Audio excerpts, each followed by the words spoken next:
In this movie, I'm going to continue with the implementation of the Ammo Manager class. Previously, we created the class so that during the start function, it generates a pool of ammo objects inside the ammo array, and that's exactly what we need. But of course, generating the pool at the beginning of the level doesn't actually hide or show the ammo objects when we need them. When an object such as the spaceship object fires ammo, we need to show the ammo in the scene and then hide it after a specified time to make it look as though the ammo is being generated and then destroyed.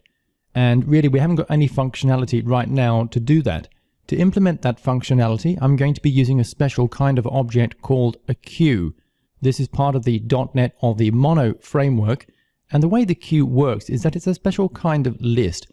It allows us to take an ammo object and to put it into the queue.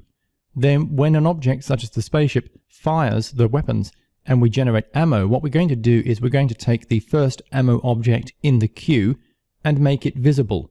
Then when the ammo object disappears again, we simply add it back to the end of the queue, and in this way we get a complete cycling of objects, completely reusable objects that we can just take out of the queue and put back in as and when we need them. Now, to use the queue class, I'm going to need to use a new namespace here.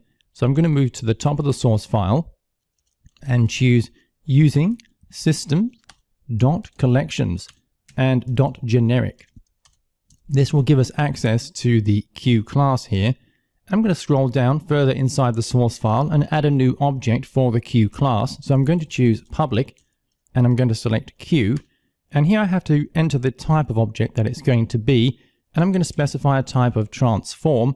So these are going to be the transforms for each of the ammo objects. I'm going to choose ammo queue, give that the name of ammo queue here, and it's going to equal a new queue transform object like so, and that creates a completely new queue class.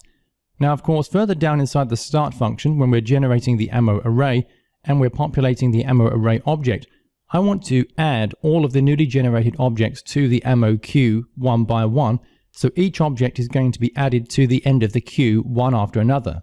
So to achieve that, I'm going to move down here to the start function and insert some additional lines here. So I'm going to choose ammo queue. So I'm going to grab ammo queue here. And to add an item to the queue, you call the function here enqueue and simply pass in as a parameter the object that you want to add to the queue.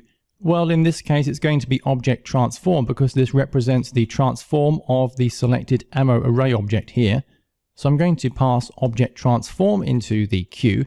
And then finally, I'm going to hide the ammo object. So I'm going to take the current ammo object here and choose .setActive and then choose false. That will hide the ammo object after adding it to the queue. But of course, we're going to need a separate function that is going to take the object off the front of the queue, show it in the scene, and then when it hides again, it's going to be re-added to the end of the queue again. So to do that, I'm going to scroll down and completely delete the update function here, and I'm going to add in a new function, which I'm going to make as a static function here. So I'm going to choose public, static, and transform. So it's going to return a type of transform here. And I'm going to call this object or this function spawn ammo, and it's going to take two arguments.